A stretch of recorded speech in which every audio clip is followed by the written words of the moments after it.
Welcome to Foreplay Radio Sex Therapy with your host, sex therapist Lori Watson, author of Wanting Sex Again, and today we have Dr. Adam Matthews, couples therapist. Welcome. Oh, it's good to be here, Lori. You know, today we're going to talk about his and her fantasy, both what they are, what they might be, and what to do when fantasies run against each other and one person's fantasy doesn't match the other's or one resists that. And I know that this comes up so many times in couples work. Yeah, and I see a lot of couples that are a little bit resistant to the idea of fantasy in their relationship. And in general, yeah, and want to know what is the purpose that it serves? What is the main way that they can use fantasy in their relationship and not be scared of it? Mm-hmm. Do you see this as a question in your couples as well? I think so, absolutely. And I think people, the first thing they think of is the fantasy that my partner might be having about another. That fantasy might feel very threatening. But I think a broader sense of fantasy can range from a preference to an actual film in our head about an act that we've seen or a sexual scene that we've seen or something, an imagination or a memory that we've participated in. Those could be fantasies as well. Yeah, and then so bringing that into the relationship then is probably very vulnerable and very exposing for whichever member of the couple is bringing it into the relationship. Right. I don't think that women can really turn on sexually unless they have some sort of imagination going on, though. I think they have to have what we would call fantasy and what I sometimes call to be softer, an imagination, or can you dream about something that you would really like to happen between you and your partner. Without that mental turn on, I just don't think women turn on physically as easily. So you think that they're using it already, whether they know that they're using fantasy or not? Or they should. I mean that they should use it as a bridge into desire and to get themselves ready. Yeah, and I'm wondering about the difference between how men use fantasy and how women use fantasy. What do you hear from the men in your practice? What do they say about their fantasy? Well, I think that they are often, it's more kind of what you initially started describing there, that it's not always about their partner, but it's always not about their partner. I don't know if that makes sense.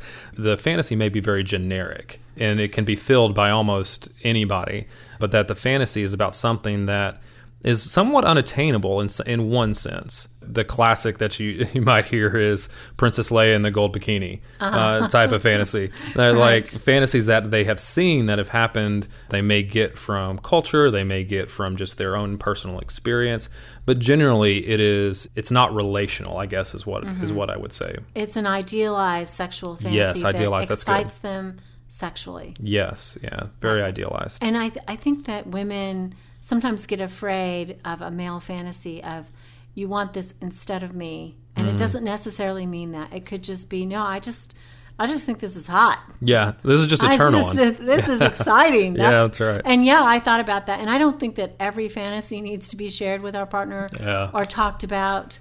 But I think we are eventually going to talk about that in this podcast, about the things that people do share with each other and how can they do that. But I think you're right. And I think that a male fantasy is often more genitally based. I mean, it's about the act. It's about something that is being done. It's about sex. Yeah. And I would say most females don't necessarily fantasize about the act. They might also fantasize about the date, about the dinner that's going to be had together, about the romance. I mean, I would say even my own husband is disappointed in my sexual fantasies because they're not as explicit as he wants them to be. I mean, I think one time I remember saving up and finding this passage in this book that I said, okay, I'm going to share with him this really vulnerable sexual fantasy that I have. And, about 5 minutes into reading it to him, I looked over and he's like snoring, he's like fast asleep. I'm like, honey, how could you do that to me? I've never told you this. And he's like, but you didn't, where was the fantasy? You never got to it. Yeah. And I'm like, no, that was the fantasy. So am I understanding right that for women, it's a lot more emotional. It's a lot more about connection. It's a lot more relationship, about the setting, about how sex is approached, about the build-up, perhaps? Yeah, I think so. It's sort of like a woman fantasizes about Christmas Eve, the dinner, the lighting, the dress up, the wrapping of the presents, the anticipation, and a man often fantasizes about Christmas morning. Open the present. Just rip off the paper, get on with it, open it up, see what you got. Yeah, exactly. Yeah. Exactly. Okay. Yeah, because I think men could just jump into fantasy very quickly. Like it could just be, we're in it. Yeah. With no build-up at all. Right, and their mind is filled with sexual fantasy, I think, because their body is pumped full of testosterone. And so that keeps them just sort of full of fuel. Yeah. So any woman walking by, any little innuendo, any joke, anything they see on the internet or on television or wherever, I mean, boom, it's sex. It's a sexual fantasy. Whereas for women, it's not really like that. I think they're sort of gathering kindle. Yeah. What's the wood? Kindling wood. Yeah. I mean, right. Okay. And to get it started, to get the fire started. To get the fire. Thank you. I couldn't think of anything, but they're not gathering those electronic books. No, that's not what I meant. Yeah. The old word, right. And so they're making way for this by collecting sexual images and ideas sort of throughout the day, whereas I think men are already ignited. Yeah.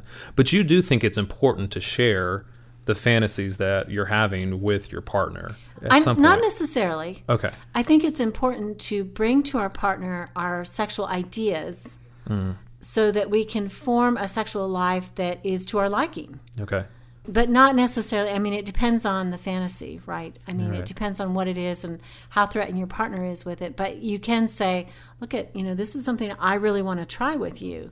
I'd love it if you dress up like this, or I'd love it if you touch me like that, or I would love us to go do it in the backyard on the trampoline, or I'd love us to try it here, there, or the other place. Or I think bringing the fantasy into a request, forming it and shaping it as a request is one way of really designing the sex life so that you get the excitement out of it that you need. Yeah, that sounds like being really intentional about your sexual life, that the fantasies that you're having may be things that you want to pour into your sexual life, and being intentional about that is what you're saying is important. I think so. And I mean, certainly some people are free enough to say, hey, I saw this woman and I just thought she was so hot, and their partner is not threatened by that. And sometimes that keeps the eroticism between the couple, right? If they're safe enough to share that sort of thing versus the secret fantasy. And I want to be clear here, we're not talking about fantasies of wishing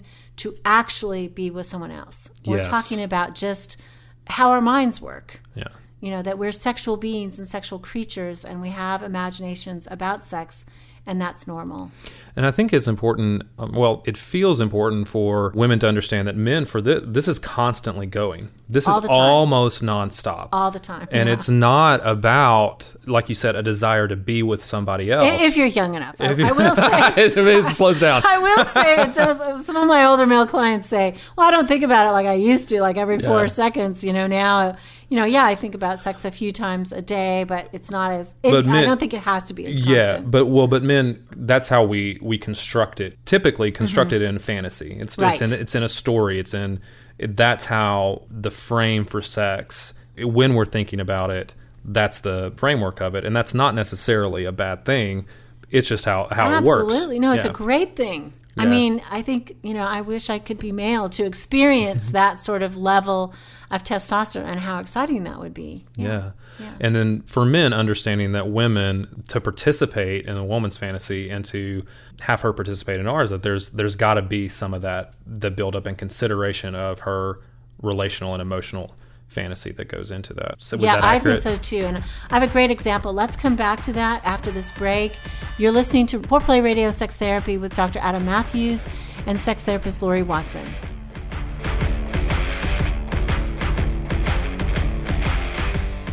Wanting sex again. How to rediscover desire and heal a sexless marriage by certified sex therapist Lori Watson. Each chapter is designed to fix one of the problems that cause low libido, from early marriage through the childbearing years, even all the way through menopause. I've also had men read it and tell me that for them it was the most hopeful thing they read about resolving sexual problems. Look for Wanting Sex Again on Amazon.com. You can also talk to Lori Watson for therapy in person or via Skype. I offer couples counseling and sex therapy, and I think about both aspects of the relationship, emotional intimacy and sexual technique, and that combination together helps marriages be happy. Improve your sex and improve your relationship with Awakening Center for Couples and Intimacy. Find out more at awakenloveandsex.com and sign up for their next couples retreat weekend, hosted by Lori Watson. awakenloveandsex.com. Awaken what's possible.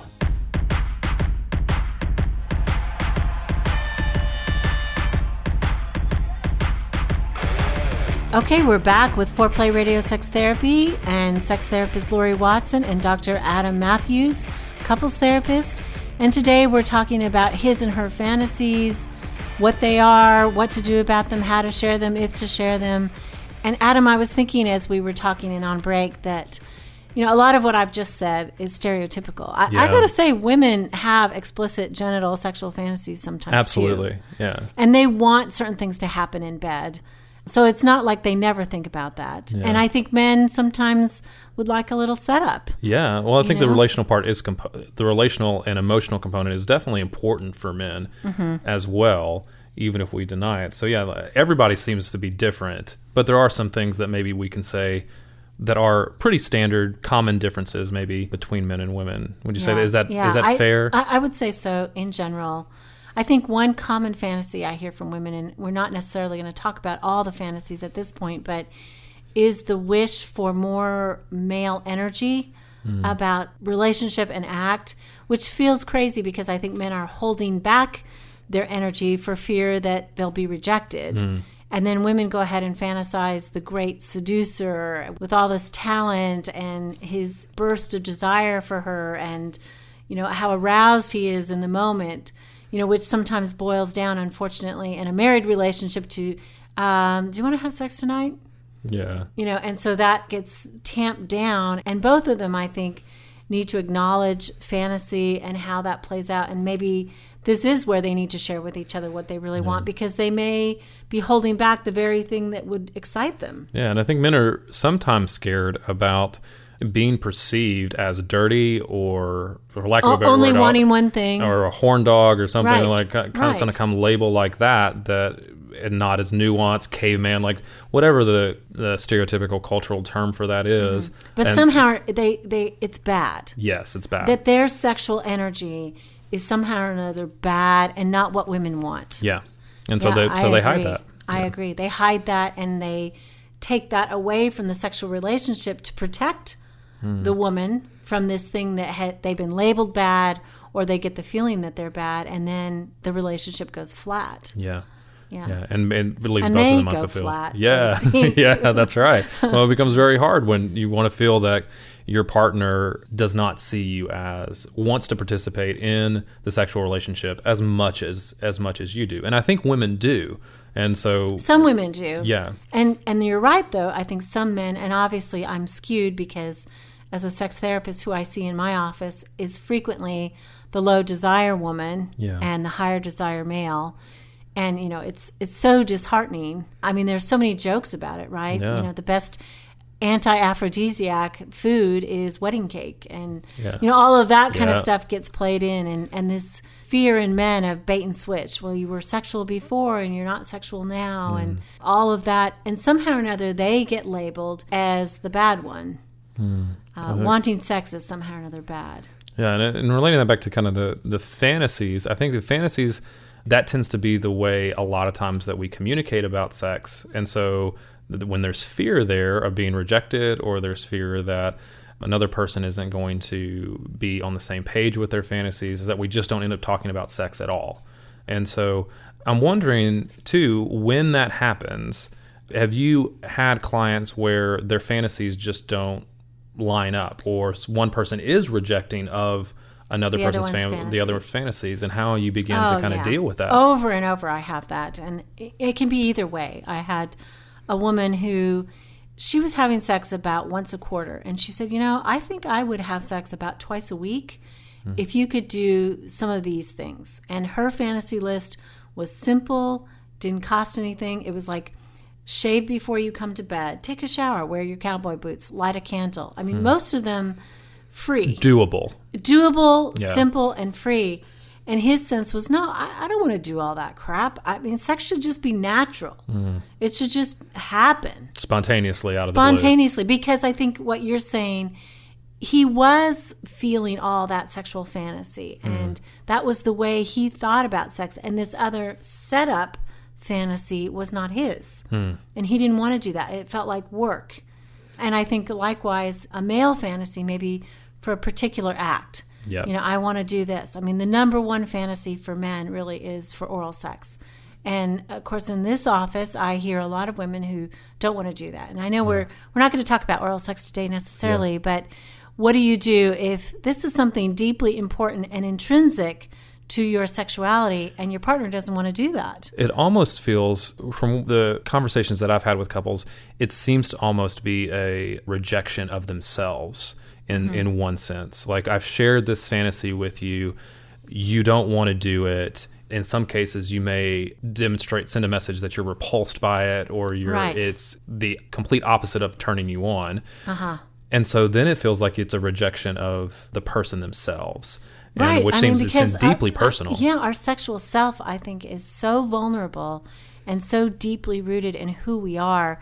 To put something out there of what you want or what you like is a vulnerability. And I think that sometimes people aren't careful with that. They don't realize that the person, what they're asking for, is a part of who they are. And so they'll just be blatantly rejecting. Oh, that's disgusting. That's gross. I would never want to do that. Not realizing that maybe the person took some courage to put it out there. And it's part and parcel to who they are. How does a couple begin to move past that? I mean, I think somebody out there might say, well, I guess I just have to do it, or I have to participate in something that I don't want to, or doesn't turn me on, like that I have to just kind of grin and bear it, so to speak. And that's so soulless, right? Yeah, if it's so your partner empty. just agrees to do it that way. Yeah. I mean, I think it would be difficult to get pleasure out of the act that you want. Yeah. If your partner is saying, well, okay, I'll do it. I'll give it to you. I mean, it's like, okay, just lay down and think of England. I mean, that is so soulless. Yeah, absolutely. It's not connecting either. I think that in a good sexual life, even if our partner asks us something to do something and brings a fantasy about how they want it to go that night, or how the direction of the sex life that they want to take, I think we have to be very careful, very tactful, and very respectful, realizing that even if my initial reaction is, worry, fear, disgust, whatever it is, to know that I'm going to be with this person forever. We're in a monogamous commitment, and I need to find a way to think clearly about what they're asking for and not be reactive, which of course is the center point of all communication, right? Is to take down our reactivity and to react and to have some curiosity. Yeah. Both sides. I tell the person who hears something that they really don't want to do is, first of all, be curious. Is this something that you just want to talk about and we don't actually need to do? Like, let's say they feel like, I could never do that in a million years. Would my partner be satisfied with a lesser expression of it? If we just talk about doing it and how exciting it sounds to you, would that be fun and exciting, or do we need to act it out for you to be fulfilled? So it's asking a lot of questions, it sounds like. Right. Maybe he says, well, I want to tie you up. And she says, that feels too controlling. I feel afraid of that. I would never want to do that. But maybe if they asked enough questions, they would get down to something that was acceptable. Maybe she could hold on to some scarves tied to the bedposts and be psychologically tied up. And he would find that really exciting and really great. So, there are often ways to fulfill variations on it. Variations, right. And sometimes I think you come up against a sexual fantasy that you want and your partner is not going to do and is never going to do. And how do you cope with that disappointment when your partner says flat out, no, never going there, never going to do it? Yeah. What do you see in this? Well, one of the things that I hear you talking about, something that I try to talk about with couples as well, which is a respect for each other in this. that I'm going to respect your fantasy, first of all, that I'm going to respect that side of you and not reject it and ask questions about it, but that I'm also going to respect your ability to say no to me and have a openness that says, we're going to have a fulfilling sex life.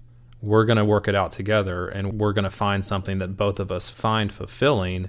It's almost like the compromise of, I don't like Chinese food, you don't like burgers, so we're going to go get, but we both like Mexican. Yeah, that's right.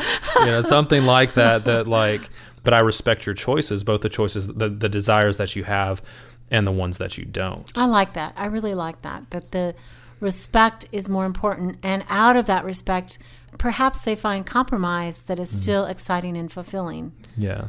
Yeah. But because I find one act alone, even if it would be disappointing not to have that, doesn't necessarily define everything. I think that's one of the keys, because if I feel, and this is what I hear a lot of people, well, if I can't have this fantasy, then we just can't have a fulfilling sex life, or if we can't do it this way, it's not going to be fulfilling. That's the part that I hope that people can move away from. And there's lots of different ways to cut that pie. Yeah. Right.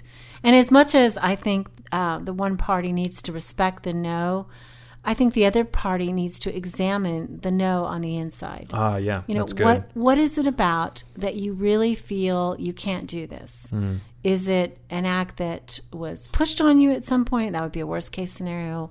Was it something that you learned in childhood was bad about this act? Was it your own sort of obsessive compulsive parts? Like, I think I deal with a lot of clients, men and women, who don't like the smells, juices, flavors and tastes of sexuality and of the sex act, and they need to kind of grow beyond that, and they can, but they've never realized it isn't hardwired in them because they haven't analyzed it enough. Yeah, and so that seems to me to be about us growing together in our sex life. So I examine me, you examine you, and we're going to grow together to make it better than it is right now. That seems to talk about the intentionality we were talking about before. We're gonna grow this thing together, and it's going to be something that we both want. I like that, and I would say that's the tip of the day, right? That if you approach a real difference, there needs to be both respect and self-analysis in order to work it all the way through. I love that.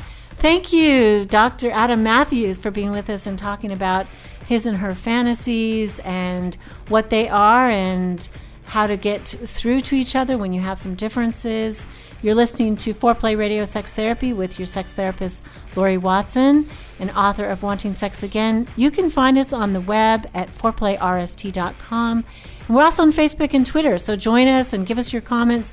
We'd love to hear from you, and that'll help direct our show. Hey, help us stay on top here at Foreplay. We'd love it if you would subscribe and share it with your friends. And please take 1 sec and rate and review us. Thanks so much.